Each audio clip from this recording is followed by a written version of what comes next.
Well, you've given me some tall orders here to cover in about an hour.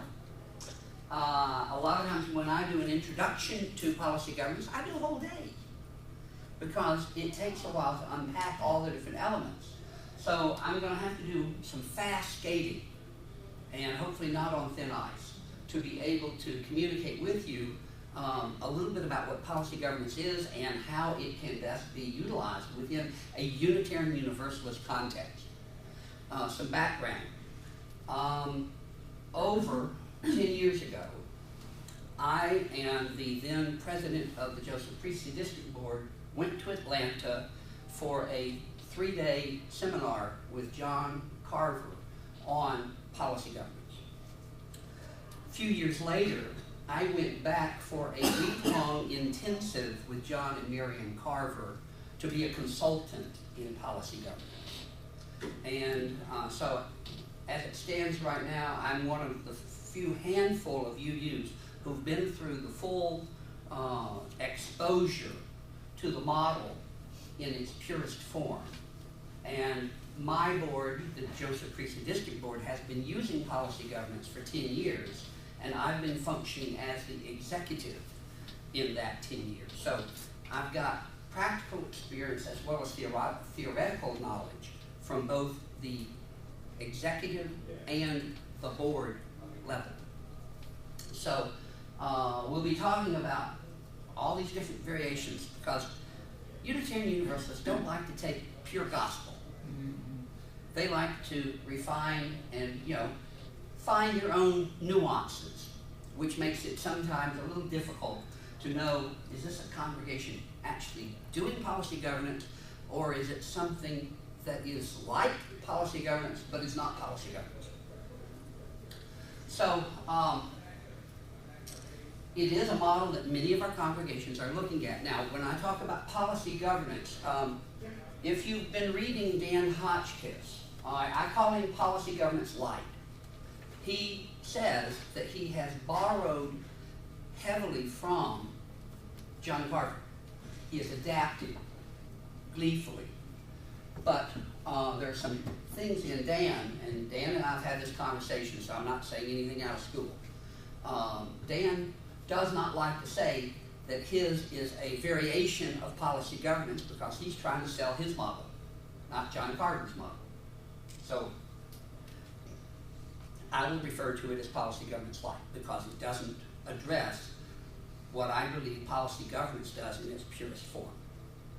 But many of our congregations are choosing to use some variation of policy-based governance.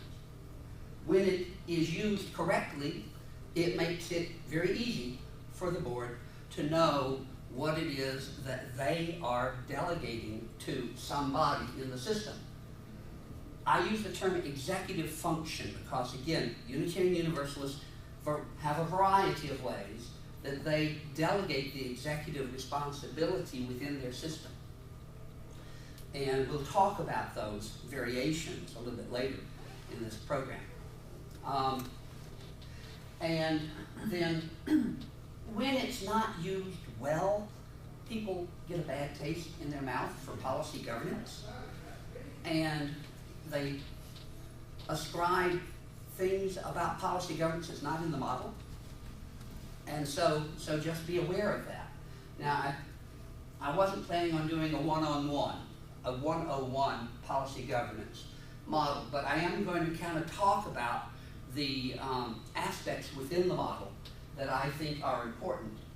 And this one is talking about ideas.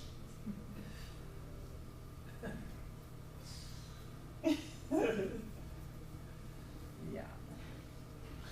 So, when people propose having a new model of governance, a lot of times they get a lot of criticism and pushback. Why do we have to do that? All I've heard is bad things about it. Well, again, my belief is that policy governance can be a model. It's not the only model. And I'll say that I don't think it will work well in congregations less than 300 members. That's been my observation. If you're smaller than that, it's a struggle to do policy governance. And so I don't recommend it for anything less than 300. People go ahead and do it anyway. I can't stop them. But I think it makes it more difficult from my personal experience of working with congregations around how policy governance works. So we'll take a look at some of the things that are in there. And some people think it's a blessing, some people think it's a curse. We will look at where there's trouble when you don't use the model well.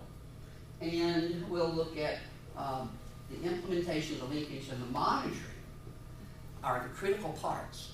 If you implement it well, and then if you have good linkage, and then if you have good monitoring, the model works. People fall down in all three areas.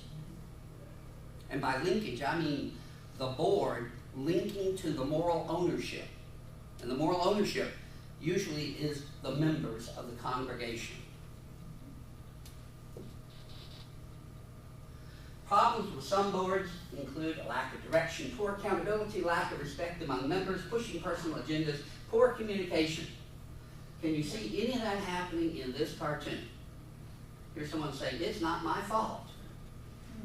Here's three people arguing. Here's why I must be chair over here. Person on their cell phone, talking on their cell phone there. Person daydreaming out the window, and this poor person is in charge. Hopefully that's not your boards. Never. Okay. So, key issues that I want you to take away of the fundamentals and principles of policy governance. We're focusing on developing policies. The board is using policy to be able to move the institution towards some exchange with the world. And we'll talk a little bit more about that when we talk about ends. When the policies are written, they're representative of values within the congregation.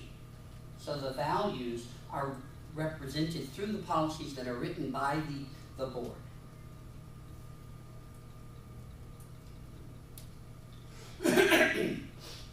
When it's correctly framed, then those values show what the board holds on those topics.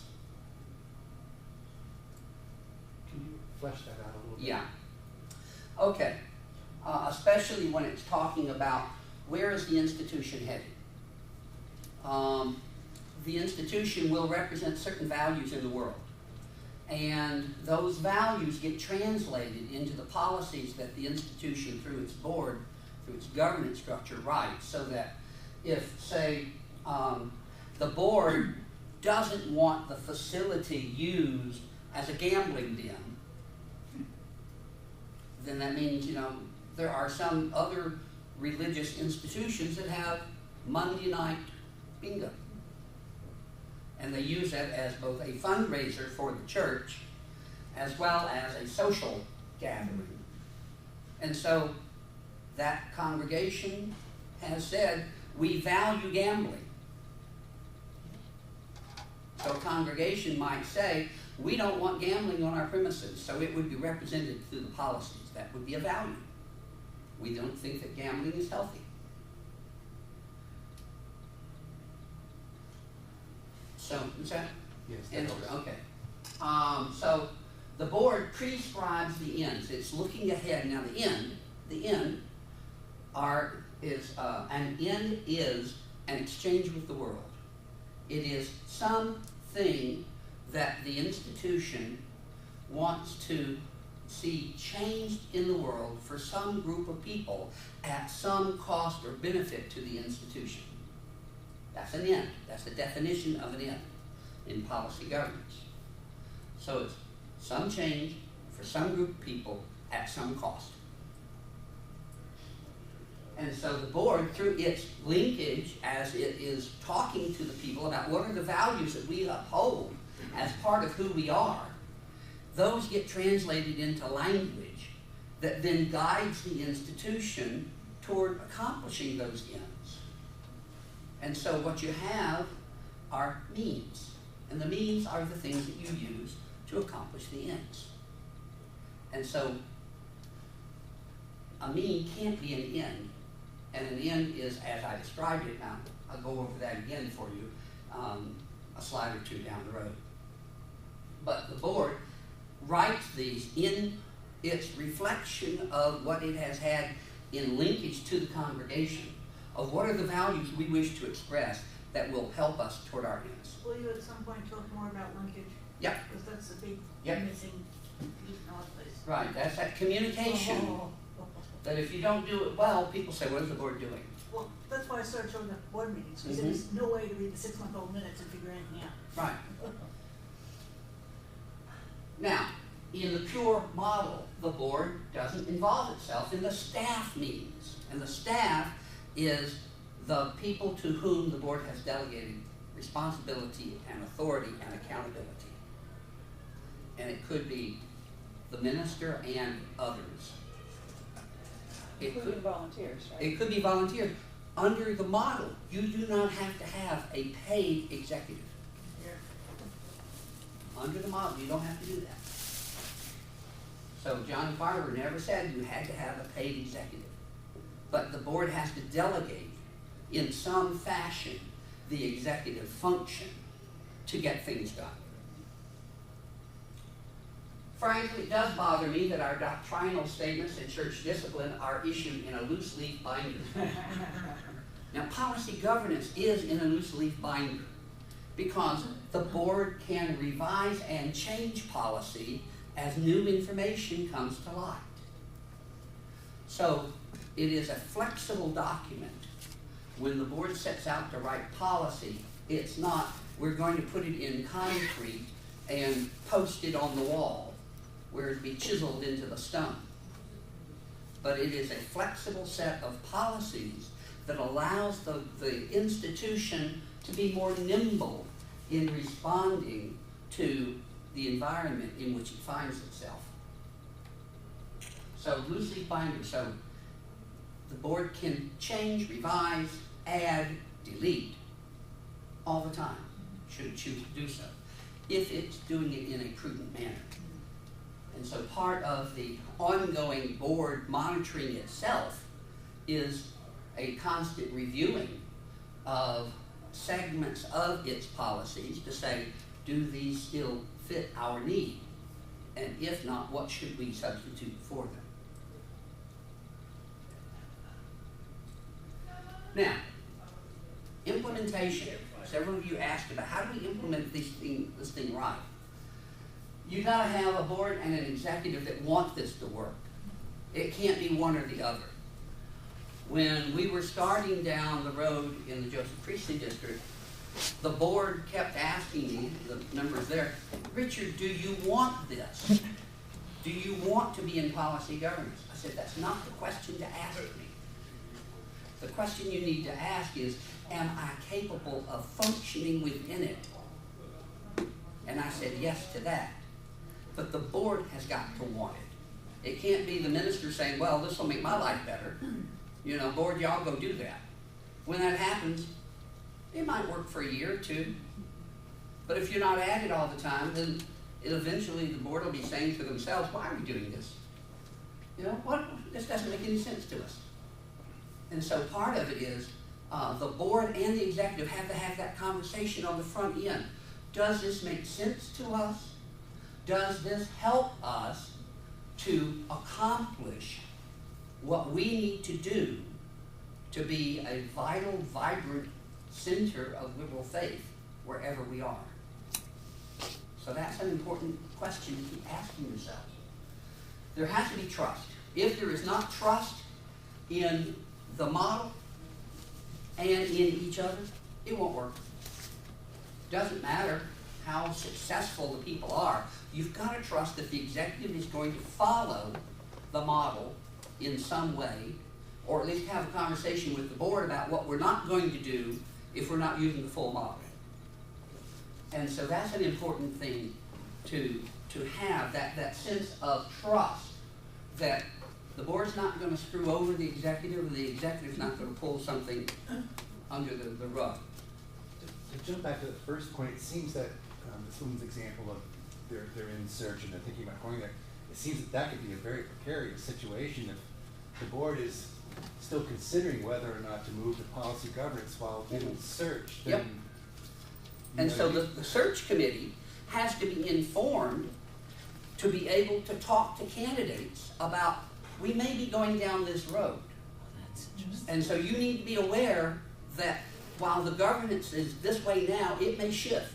And you've got to either say, yes, I'll be comfortable with that, or I'll learn the model, or I'll do something. Because if the board is saying, we're going this way, and a new minister comes in and says, like hell you are, That's a problem. that's a problem.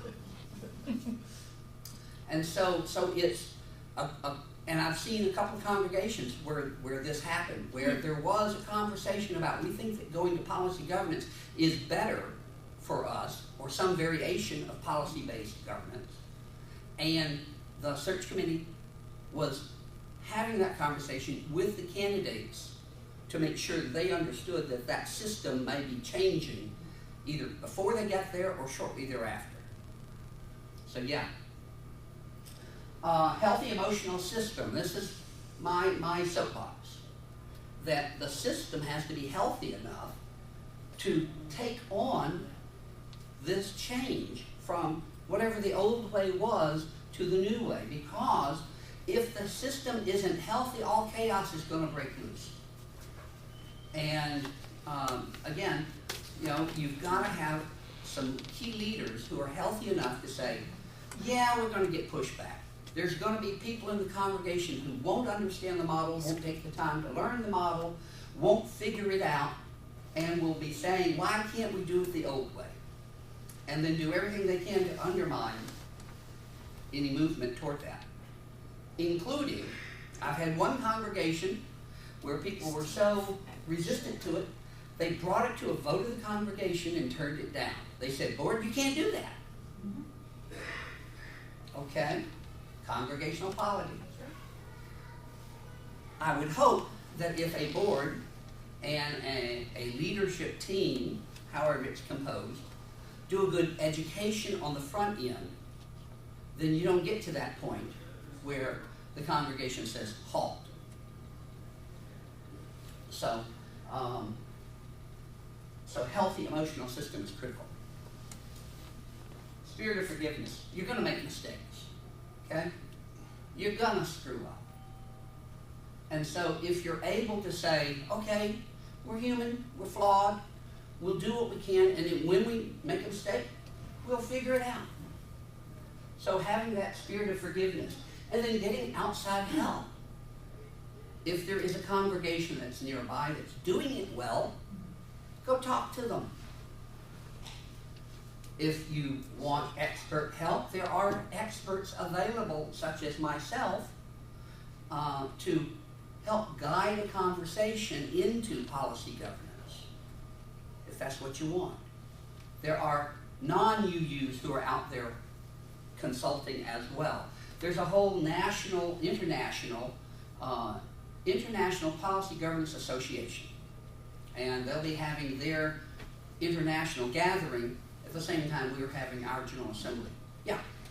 Richard, one of the problems with policy governance as the Carver model is that there's an inherent flaw for our congregations, and that is that in policy governance with a called minister, you have to have, in the Carver model as I understand it, the Carver model holds that the chief executive officer is under the board, and the board can, in fact, hold the chief executive officer to the goals and can fire if the goals have not been reached.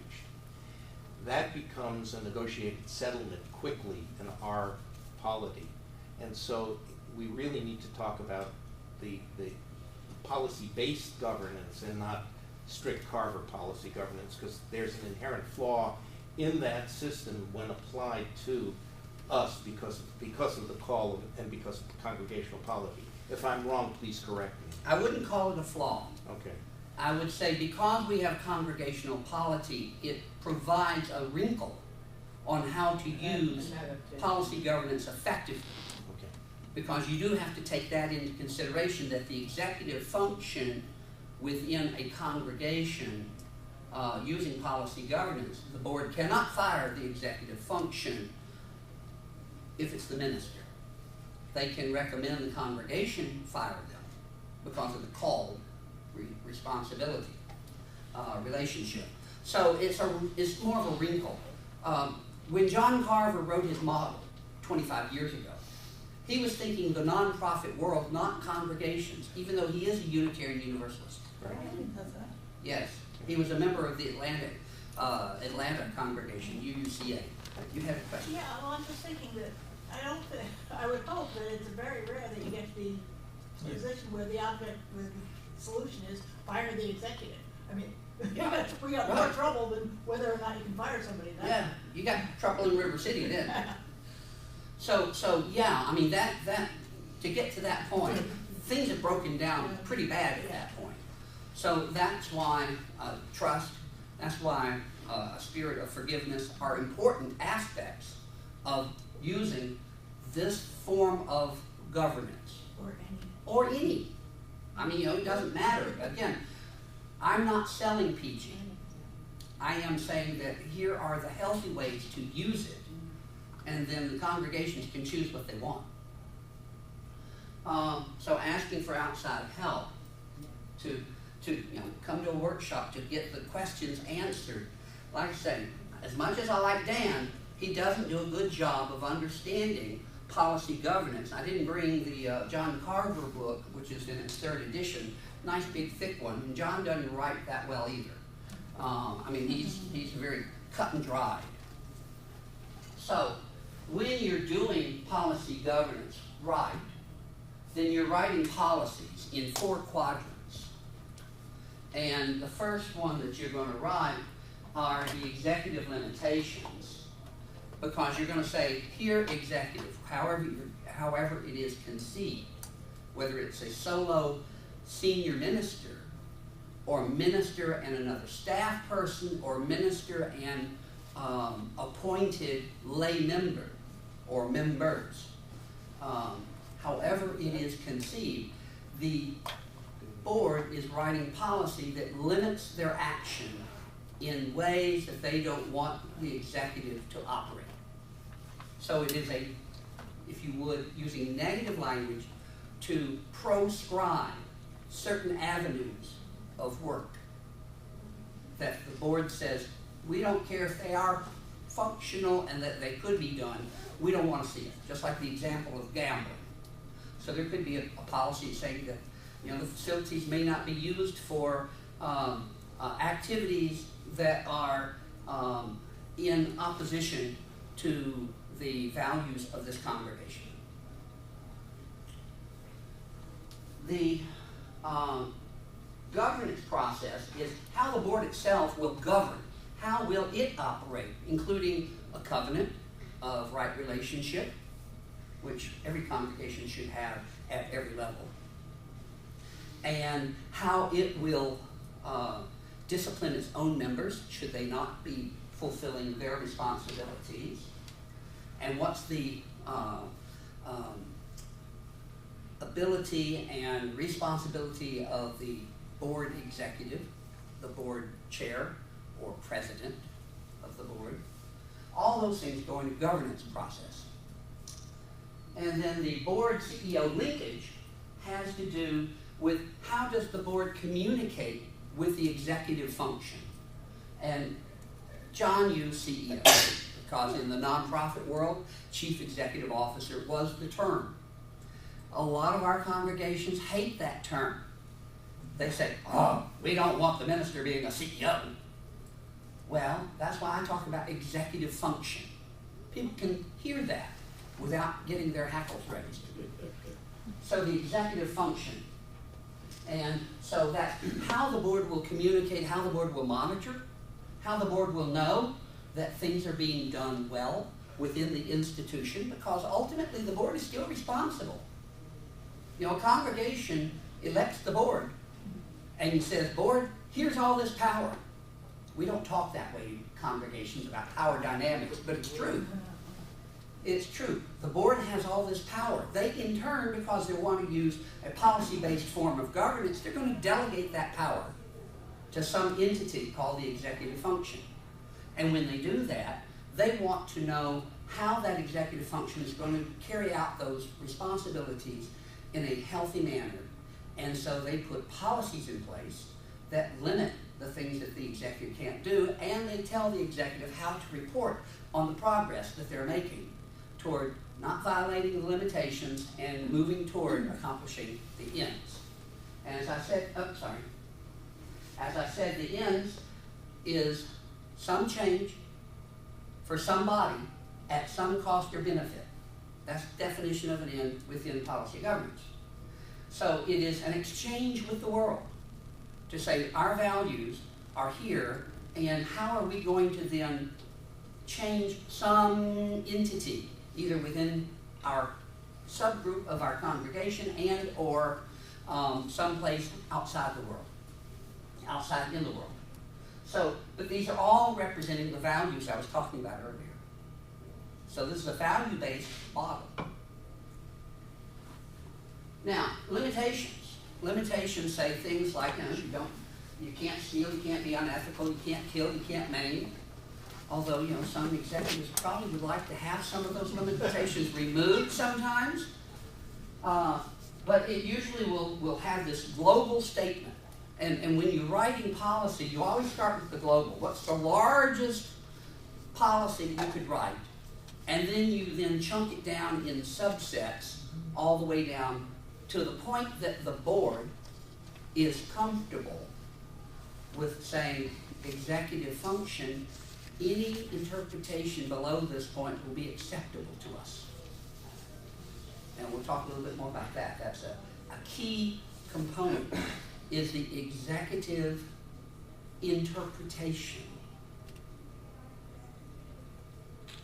But you'll see these things of financial boundaries, treatment of members, staff, emergency succession, asset protection, compensation, benefits, communication with the board. So all these are the types of things that could be in executive limitations. And so you write these policies, the board, and then if the board says, okay, have we said everything we need to say, you stop writing at that point. If not, you write more policy in more detail. But again, you need to remember you're trying to delegate in a responsible manner to the executive function so it can carry out the work of the institution, the work of the church. When you write your ends, then they're the focus of all the means. Everything that is used in the institution, in the congregation, should be working toward accomplishing some end. If it's not, the question is, why? Why are you spending your energy, your capacity, your people, whatever, if it's not toward accomplishing an end within the congregation? The board's latest executive limitation policy was not what Glenn had in mind when he first proposed the policy governance model. If you can't tell, he's in a straitjacket. That would be policy governance wrong. To say, yes, we want it, but we're not going to give any freedom of operation to the executive function. And that's one of the negatives to look out for should you choose to use this model. Again, the board will write policy until it is comfortable with an interpretation below that point by the executive function. And we'll talk about how do you know that you are comfortable with that interpretation. There's where monitoring comes in. So ends. The result or outcome for a beneficiary, a targeted population that is worth and the worth and priority of the result. And then which people, what worth, and what will be different. So a global end could be to create a healthy congregation of men, women, and children at a cost of the available resources to us. So who is the people? Be the whole congregation. What is the worth? A healthy environment. And what will be different, or what cost within the resources available to us. And what will be different would be healthy, emotionally healthy, physically healthy, etc. I mean, that would be very broad. I mean, you would probably do a little bit better than that, but I'm flying on the seat of my pants with some of this stuff right now off the top of my head. But they will essentially describe the purpose of the organization. So John Carver is clear to use the term ends as opposed to mission, etc., or other language. He wants to be distinct in saying, this is what I'm talking about. Because the literature within management and governance is all over the map. So when he was creating his system, he was saying, let's use this term, and I'll know what we're talking about. Richard? Yes? So is there a typical timeline for ends? What I mean is, How long does it take to write them? no, how often are they revisited or created? Whereas you were saying policies can happen at any time. Are Yeah. ends the same way? Are they yearly or? You should, if you're going to change an end, it should be done no more frequently than on an annual basis, because the executive function has to then reinterpret the end to what they're going to do to accomplish it. So in the 10 plus years that we've had policy governance in the Joseph Priestley District, the ends have only been revised maybe 4 times, as they got clearer about what they wanted from having had lots of conversation with leaders within the congregations. So that's where this linkage is so important, yeah. So an example might be a congregation saying to the executive that we want to increase membership of the congregation by 10%. As an end, you would say an end would be there are more members on an annual basis in our congregation. So not as specific as to say a percentage.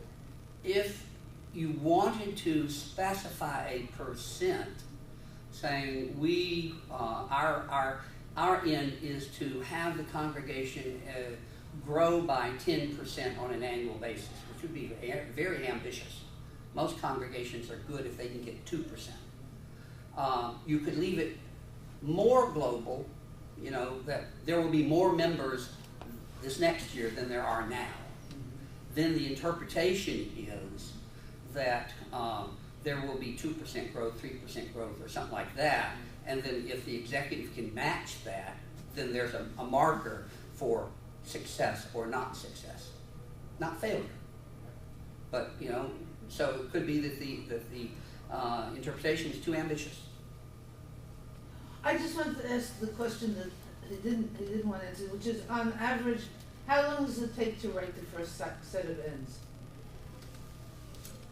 Depends on how knowledgeable the board gets and whether they're doing it on their own or using outside help. There are policy blitz weekends that one can do, and you can get the first 3 sets of policies written in a weekend, you know, Friday, Saturday. And then it might take you 3 to 6 months to focus on what the ends are.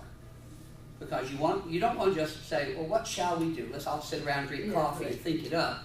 You've got to go out and ask people, what are the values that undergird this institution that you want to see represented? One congregation used a foam board on shoulder straps, front and back, to ask questions on the front and have people write responses on the back, which helped them to define their ends. So you don't do it in a vacuum. Okay. That's the linkage. You've got to be in conversation with the people about what are the values that we want to have out in the world that will help us to be able to do some exchange with the world. So, ends answer what good, which people, what cost. And so any statement that has all three, one or all three, can be an end statement. So again, we've been playing around. The global must have all three. So the global would be, we exist to build a healthy community of liberal people in Morristown, New Jersey, at the cost of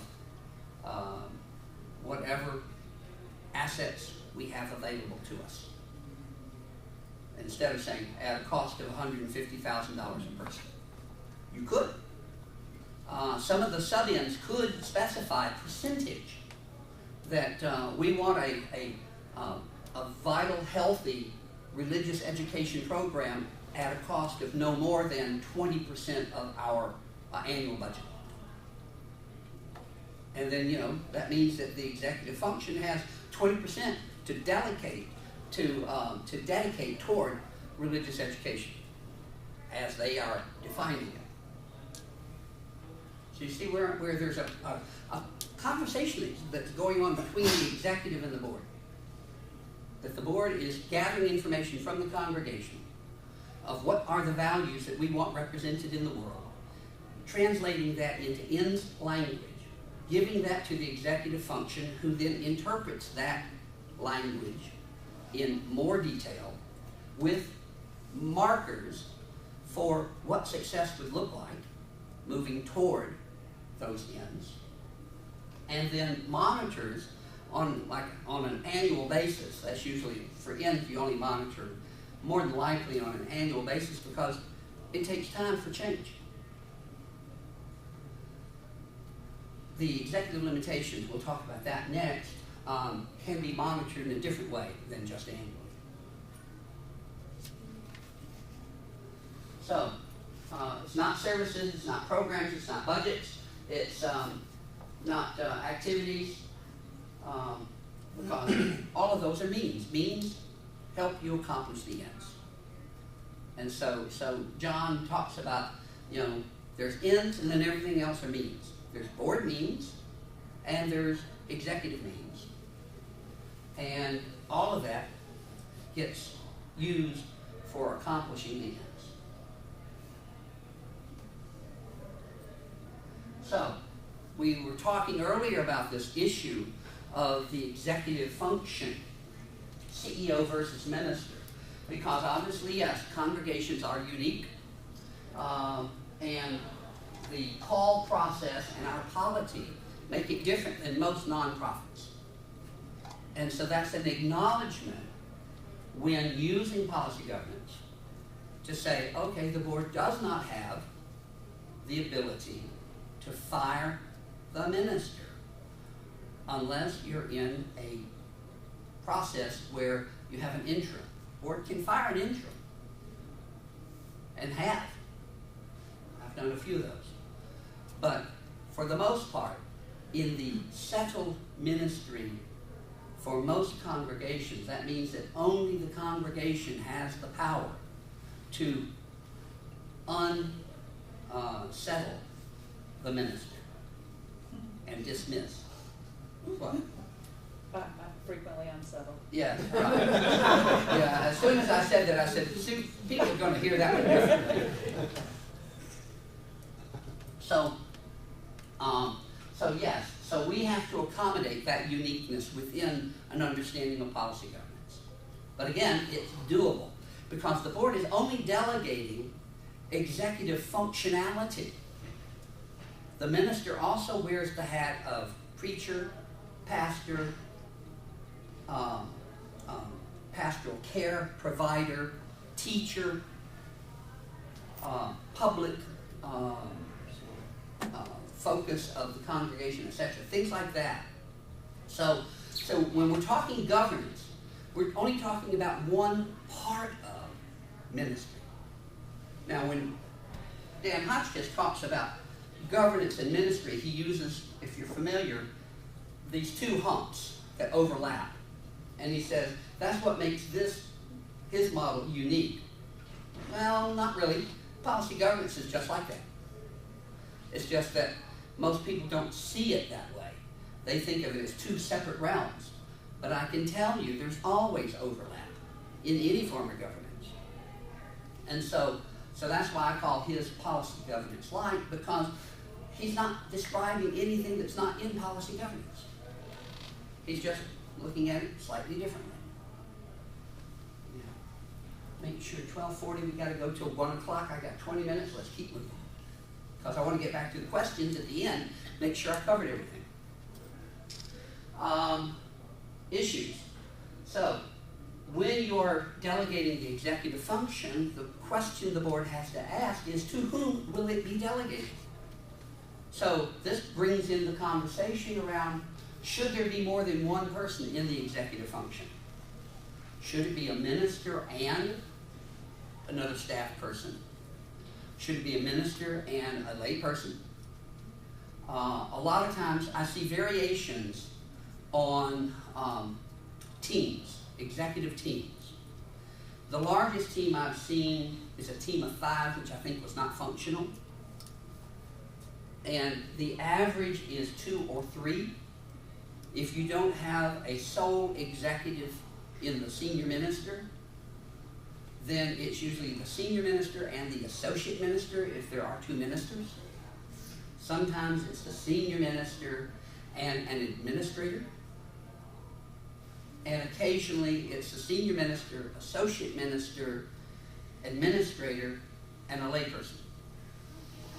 That's currently the team that is within the First Unitarian Church of Wilmington, Delaware. Yeah. And the layperson cannot be on the board? Person's not on the board. They are appointed by the board to that position. Ultimately, depending on again, how the system is set up, the buck still may stop with the executive. In one of our larger congregations, I went in to do some work with they had 3 ministers, so rather large. And I asked, because they said they were in policy governance. So I asked the question, who has the power to say no? And I had the whole staff in the room. And I said, describe what your lines of authority are. I've got not one in agreement with the other. Nobody knew who had authority to do what. And because it was unclear who had the power to say no. So the delegation from the board had not been clean. And so you've got to be clear when you're going to use a form of governance that's policy-based and you're delegating power away. To whom are you giving it? And how will you hold them accountable for the appropriate use of that power?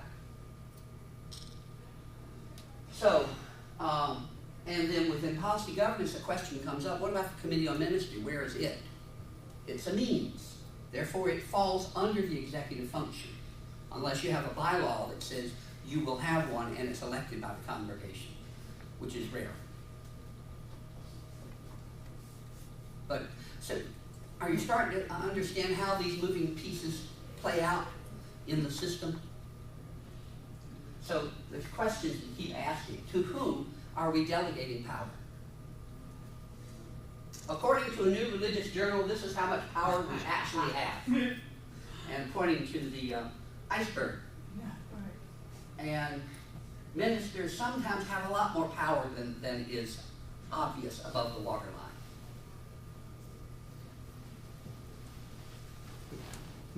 So, staff relationships.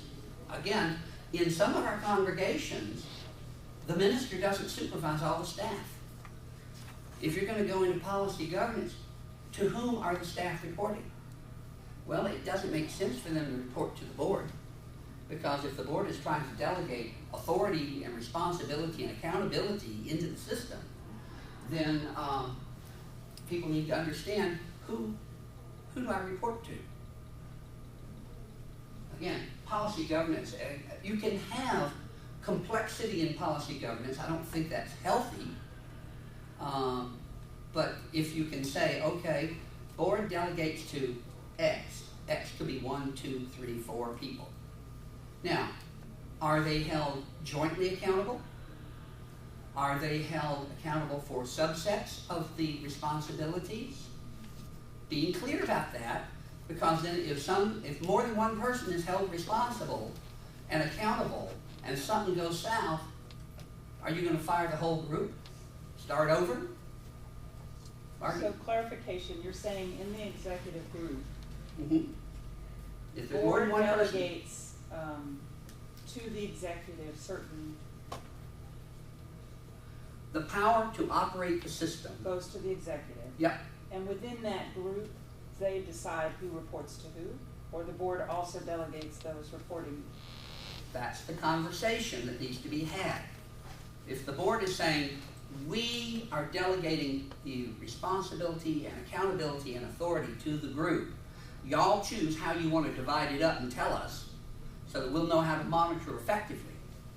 Or is the board deciding, we're giving this power to that person, this power to that person, and so if person A has power over this area, Z, and person B has power over X, if something goes wrong with X, we're not holding A accountable because it wasn't their responsibility. So they're clear, if there's an issue, where to go. Clarity is the goal. Yeah. So again, clarity, yeah. Richard, on the slide before, you had, no, the one before this, yeah. Where does the Committee on Ministry speak to that a little bit? Yeah. Under policy governance, under the pure form of policy governance, the Committee on Ministry is a means function within the system. So as a means, it falls within the executive, So not the the board. executive would appoint the Committee on Ministry The executive would appoint the Committee on Ministry, unless there's a bylaw. unless there's a bylaw or a limitation. An executive limitation could be that the Committee on Ministry cannot function without having 2 appointed members from the board. So the board could say that. And so, then that would mean that, or some other language that says that the executive cannot have a committee on ministry without seeking some kind of input somewhere. So that you don't pack it with all of the people who just say yes. Or you change the bylaw. Or you change the bylaw. So again, but this is where bylaws will trump everything. All right? The bylaws are the rules that the congregation has already agreed to. And while I'm on that subject, under policy governance, most bylaws are silent on how governance occurs. So all they talk about is the election of officers. They don't talk about the delegation to an entity called the executive function. So it's important to know that sometimes bylaws may need to be suspended in certain areas if they do talk about that, and allow a trial period before you go to the expense of changing the bylaws and then saying, oops. Yeah. But should you, if you end up making the transition and it's successful, should that be reflected in the bylaws, or is it better to leave it silent? If there is a need to make a change, so like in some bylaws, they talk about the fiduciary. And, in the executive function under policy governance, the budget is developed by the executive. And, in our congregations approve the budget. And so boards perfunctory pass the budget on to the congregation for approval, but they don't change it. So in policy governance, the executive would develop the budget, give it to the board, and of course the smart ones are using a finance and audit committee to bounce things off of, and because they have their eyes and ears open, and if there's something within the system that is going to cause turmoil, they can access what they need to do to identify what that is and make accommodation for it before it ever gets to a congregational meeting where people are raising holy hell. So again, the smart executive function is not doing it in the ivory tower. Neither is the board. There is constant communication. So if you hear nothing else, that communication is critical to the proper operation of a policy-based institution.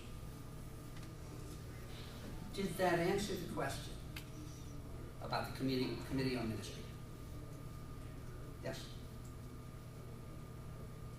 All right. What am I missing? I guess it's the definition of what the function of the Committee on Ministry is differentiated from the operational executive function. Because it's always been presented, at least to me, as a sort of ombudsman and An assessment. an assessment. Right. A good committee on ministry are the eyes and ears of how well the system is working. Right. And even though they may report to the executive function, it'd be a real dumb executive function to ignore something that's in the system that is being brought to their attention. So the people who get in trouble are the ones who ignore the warning signs that are out there. And so having a functioning committee on ministry would be, I think, a very healthy way of saying, it's more people out there talking, seeing, observing, participating, and it provides a valued, I think, feedback loop to say, okay, maybe we're not communicating well enough on something so that people are anxious. Well, we need to do more communication because maybe that it's solid stuff, but it's just that people aren't getting it. Or if there are issues, we can address them early on. And the interface between the Committee on Ministry and the board is through the executive as such, or is there? It usually is in the monitoring function of the board to find out, is the executive violating any of the limitations, and are they accomplishing the ends? And so that's the main linkage between the board and the executive. Now, again, a limitation could be that the executive provides an annual report from the Committee on Ministry, unvarnished. See, there's all sorts of ways you can work this. So it's not like Committee on Ministry is just going to be the lapdog of the ministry. So our Committee on Ministry does annual reviews, and we're shifting from reviews of the congregation minister and DRE to reviews of ministries in clumps. Mm-hmm. So it seems to me, tell me if this isn't right, there would be an end, maybe, that incorporated or had in it. The executive shall, see that an assessment of the success of the ministries in the eyes of the congregation is conducted annually. Yeah, it'd be a limitation. Be a limitation, not an end. Okay. And the CONC would be a means to accomplishing that. Yep. Not a. So it'd be a means within a means. So there's an executive limitation saying you can't operate without having a functioning Committee on Ministry that does an annual evaluation of the congregation's ministry. All right. And then the executive would interpret that and then would have to provide a way of showing they had not violated that limitation. Gotcha.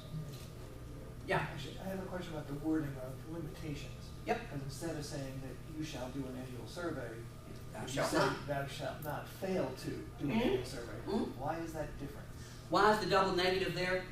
It's, according to John Carver, it's a much clearer way of saying, you can do anything else, but you can't do that. In other words, you could do 2 semi-annual reports and still not have failed to do a full one. Whereas if you say 1, the second one is, I don't know. So the double negative, it really gets some people, especially English majors, upset. But it has to do with saying there is this large scope of activities that the executive could do. You can have a bingo hall, unless there's a limitation that says you can't have a bingo hall. And so there's this large scope of things. And the board is only focused on saying, what within that large scope do we not want happening in our institution? And anything else is fair game, which frees up a lot of creativity from the executive function to figure out, okay, we need to do this. I don't have to go to the board and say, may I? Yeah. Because I'm pre-approved, as long as the board hasn't said, don't do that. So that's the beauty of policy-based governance, in that the board predetermines what it doesn't want, and then if it sees that there's something happening it doesn't like, it writes a new policy. We didn't mean that. So that's the beauty of it. You know, if I were doing something like maybe, you know, well, I have the capacity, like if I wanted to, I could get someone to donate a car, I could raffle it off for, you know, $20,000. I don't have to ask the board to do that. Now, the board does have a limitation on me, says I cannot accept real property. So, you know, then I have to make a determination, is a car real property? I know I can't accept land, I can't accept real estate, other than it says only long enough to translate it into cash. So if someone gave me a car and I then said I'm going to raffle it off, I could hold it long enough for that. I couldn't drive it around because I can't hold, you know, real property. But again, there's a flexibility there of a lot of things that I can do within my imagination as an executive. Now, I can understand the limitations, the negative wording in terms of behavior that you want to prohibit. Mm-hmm. It's the behavior that you want to create, like reporting. Yeah, well, there's the Using linkage. double negative just seems, you know. Yeah, I know. It gets a little convoluted at times, but believe me, it works. Because you know, in the interpretation, what is accepted as an interpretation when you do your monitoring reports. All right, let me keep moving. I've got 4 minutes. Okay, we've already done that. We've already done this. Okay, executive teams, we talked a little bit about that. Composition, Can you you know. go, sorry, can you go back one slide? I can.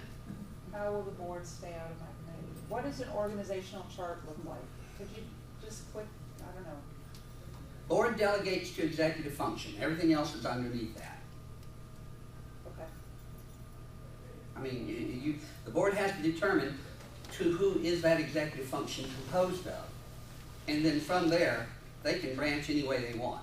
How does the annual meeting, the voting capacity of the congregation show up on there? People want to see that our checks and balances are preserved, so, There's where your limitations are. okay. And the executive has to report on whether they violated those limitations on a periodic basis.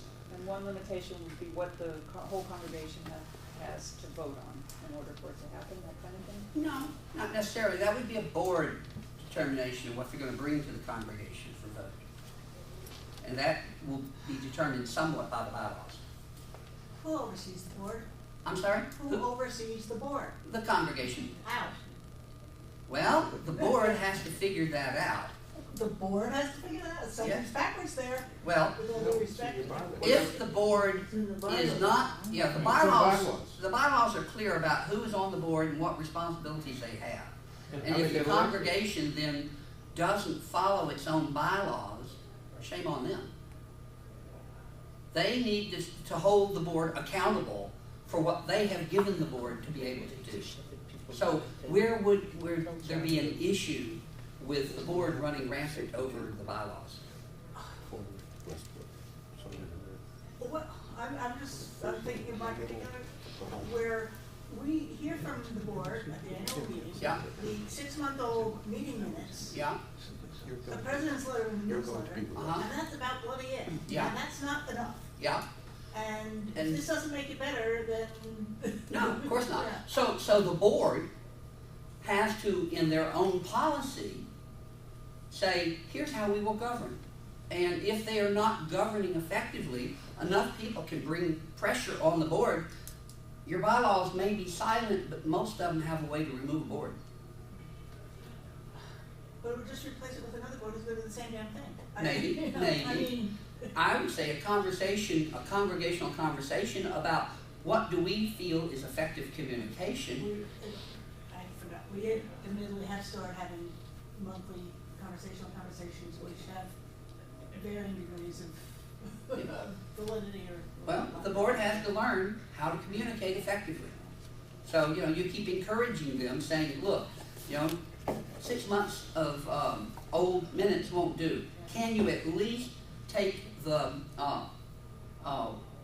essence of what the last meeting was and post it, knowing that it's not fully authorized until you vote the second Right. month to accept the minutes. I have, as of last month, finally gotten to post the board agenda meeting, Yeah. the board meeting. Agendas should be public, Ahead ahead of time. Yeah. So all that's internal to the board. And so members of the congregation can petition the board to say, look, here's what we think is healthy communication policies. We would like to see you implement those. Okay. Yeah. But the executive can't do that, other than there is a limitation usually that the executive has to have to tell the board if they're not following their own policies. So there is a check from the executive. I know, I'm almost out of time. And so let's see where we are. We talked about this already. What do you mean reluctance to accept your leadership? That's ridiculous, Pastor. Okay. So why monitor? Monitoring is the key. If you don't monitor, it's not going to work. You have to be able to monitor the performance. And I'm not going to read all this to you, but a good monitoring report has the executive taking the policy they've been given, interpreting the policy, and then providing data to show whether they have followed that policy or not. So, and then they say, I'm either in compliance or not in compliance. And if they're not in compliance, they then say how they will get into compliance. So, again, the board is responsible for having the institution do what it should while avoiding what it shouldn't do. I mean, that's the overarching thing. The board is accountable. They delegate to the executive. We've already talked about that. And again, any reasonable interpretation. The board says how often we'll monitor anything. They could say, I want a monthly report on the finances. Okay? They could say, we want how members of the congregation are treated on an annual basis, or every 6 months, or whatever. But they then look at, has the executive function demonstrated compliance with a reasonable interpretation of a policy? And if they have, great. Ways to monitor. You've got 3 ways to monitor. Internal, which is what the executive does. External, having someone from the outside do it. And by direct board observation. So the board could designate itself or some subset to go sample the congregation about how the executive function is being carried out in some area. So, but the standard for compliance is the reasonable interpretation of the board being monitored, of the policy being monitored. Okay, what do we got left? Okay, reasonable interpretation, supporting rationale, evidence of compliance. Then the board says yes or no. Board can say 3 things. Accept the reasonable interpretation as reasonable and accept the monitoring report. Say that the report has an unreasonable interpretation. Go back and do it again. Or, yes, it's reasonable, but it's not what we meant, so it has to go back and write new policy. You don't blame the person providing it if you weren't clear to begin with. Okay. So, just what I just said. And just talked about that already.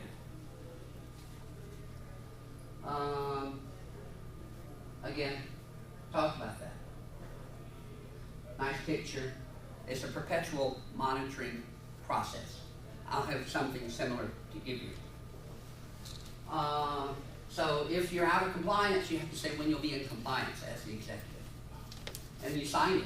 And all of my monitoring reports are supposed to be published on our website. The district. So, when you do it, you start the lowest and work up. Again, I'm not gonna spend time on that. And we've already talked about that. And if y'all want the, all this PowerPoint stuff, I'll find a way for it to get there. Here would be a typical schedule. So you see some things are annual, some things are bi-monthly. Again, the board determines that. We've already talked about metrics. Ends, is there a change? Okay.